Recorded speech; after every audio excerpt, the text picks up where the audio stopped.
ওয়াশরুমে গেছি, ওয়াশরুম তো সবারই একটা, ভাড়াটা বাসা জানেনই তো কি অবস্থা। আমি ওয়াশরুমে গেছি, লকটা নষ্ট, আমি হাত দিয়ে এভাবে ধরে রাখছি, বিশ্বাস করেন এভাবে ধরে রাখছি আমি।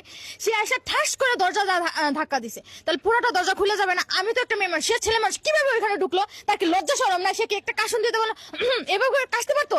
আফা আমার খুব জোরে হাগা আইছিল, এমন জোরে হাগা আইছিল আমার উপর আর নিচে খালি ঘামতেছিল। বুঝছেন, এই ধান বিশ্বাস না করেন আমি ভূত ধরে রাখছি।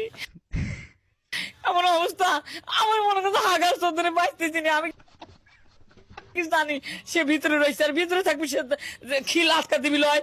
আমার জোরে হাগার চোদনে মনে করেন যে এমন জোরে মনে করেন ধাক্কা মারছি। ধাক্কা খায় দেখি যে জিনিস দেখিনি কোনোদিন সে জিনিস দেখে ফেলাইছি, দেখে ফেলার পর আমি হ্যাং হয়ে গেছি। আর আমি হাঁকবই না, দেখবো কোন পালি যাবো, গু আটকে রয়েছে। এই দেন আমাকে একটু হাঁকবে।